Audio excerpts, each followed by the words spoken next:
Après, les gens, ils me disent, ouais, t'es un rageux, t'es un hater. Alors déjà, de 1, le mec hôtel, c'était lui. Et de 2, encore une fois, dans un segment où Cody est amené à se présenter, on n'a toujours pas droit à duel. C'est une deuxième personne qui vient parler en son nom à Monsieur Randy Orton. Donc, c'est quand on aura ça? Est-ce qu'on va avoir ça même? Ça, les amis, ça s'appelle de la protection, en fait. Tout simple, c'est aussi simple que ça.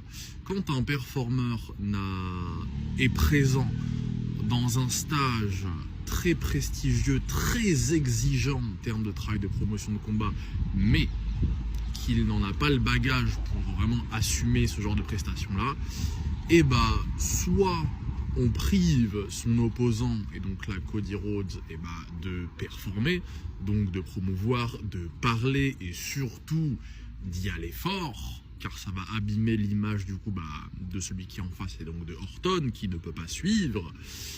Donc soit on lui prive de parler, soit on donne la parole au mic worker le plus faible, donc à Orton, quand Cody n'est pas là, soit carrément on laisse la parole à une autre personne plus compétente pour promouvoir pour la personne qui en a besoin. Donc là, il y a eu Steph, bien évidemment, qui est une des GOAT au mic historiquement, et on a Pat McAfee qui est un commentateur. De plus, les gars, c'est très mauvais, c'est de la merde ce qui se passe. Mais ça arrange Orton en fait. Vous savez pourquoi? Parce que le programme est tellement mauvais et tellement mal hypé, car il y en a un qui a un bagage qui est tellement fragile que ils vont vouloir gratter la moindre pop pour le match. Et entre Cody et Orton, celui qui va le plus faire popper pour une victoire, ça va être Orton. Vous savez pourquoi? Parce que ça date. C'est tout.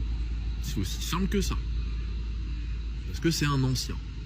Pas parce qu'il est bon, pas parce qu'il est particulièrement divertissant au mic, machin et tout, qu'il est un bon promoteur de combat, parce que ça date, parce que la nostalgie, tout simplement.